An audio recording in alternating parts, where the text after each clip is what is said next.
here we are with Eric Rosen in St. Louis Chess Club. Eric, I know that you live very near to this place. Like, how happened that you're in St. Louis and live so not so far away? Yeah, I just live a few blocks away. I've been living here since 2019. I actually shared an apartment with Eric Hansen 2019 through basically 2021, and then eventually moved out and got my own place, and it's been nice, and having gatherings and playing some ping pong, and yeah, it's super nice to be so close to the chess club.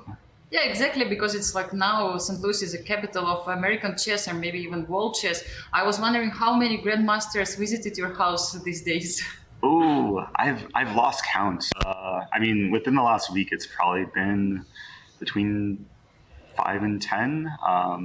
Definitely some very strong players, some very strong bookhouse action. So it's been super fun to have so many strong players in town.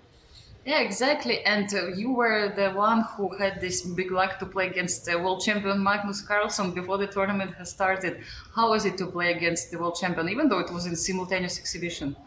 Yeah, I was super grateful for it because I was not expecting to get a chance to play him, and now looking back on it, I'm one of the few people that got to play him this whole event. So yeah, it was kind of surreal because I played him online a few times before, but never like over the board.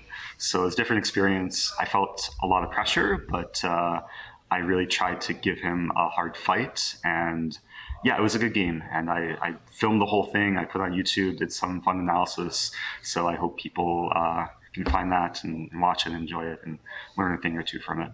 Yeah, that's for sure. And yes, as you mentioned, you were one of the luckiest people that you managed to play against him. And then what did you feel when you learned the news that actually Magnus withdrew from the tournament? Like, what was your first emotions? Yeah, it was very shocking. Like I didn't know what to think, but yeah, in times like this when there's a lot of unknown information, like you just have to listen to everyone and see what's going on, and kind of be patient for more information to come out. Yeah, exactly. I mean, lots of information came out these days, but I don't think you have made any stream on this topic. And like, can you explain why? Yeah, well, I was going the day Magnus withdrew. I was going to post our game analysis recap to YouTube, but then he withdrew, and I thought it was bad timing. So I did a very short, like 90-second video, just to inform people I'm holding off on posting the recap. Here's what happened. Let's wait to hear more information.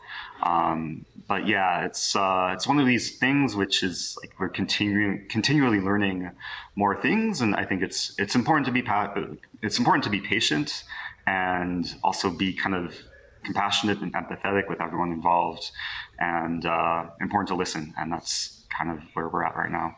Yeah, but many streamers are making really hundreds of new followers, you know, using the story, the drama which is happening right now. Like, don't you feel that maybe it's a good time, you know, for to get more and more views and more followers, you know? Yeah, for me, I try and keep my content more chess focused, and of course it's interesting, but I still want to provide like the more family friendly educational content. So I've been doing some streams and some YouTube videos, but I don't want to make any like affirmative statements or anything before kind of we see the big picture. So. Yeah, that's really nice of you. And I was wondering, I mean, today you came here to St. Louis Chess Club and you took some photos of the players. I know that you like photography, but actually, if you had a choice, like, what is the most favorite thing to do? Like, to be a streamer, to be a photographer, a player? Like, what do you enjoy the most? I really like the balance. I mean, taking photos, it's certainly less stressful than actually playing chess, and to just watch the intensity of an event like this.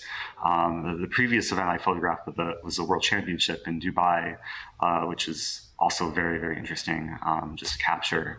But I like the balance. I like being able to capture the moment, but also do the streams and provide educational content, but also compete from time to time too. So it's nice to wear multiple hats. Yeah, and okay, now we are on the seventh round of Sinquefield Cup. Like, what do you think about the event itself? I mean, now that Magnus is not playing, like, what do you think about the games, and any comments? Yeah, I think I mean it's been a lot of exciting chess. Of course, there's been some things distracting from the games themselves, but a lot of like hard-fought battles and interesting opening preparation from a lot of players. So as a chess fan, it's the chess is certainly not disappointing. Yeah, exactly. Thank you so much, Eric, for your time, and all the best in all your activities. Thanks so much.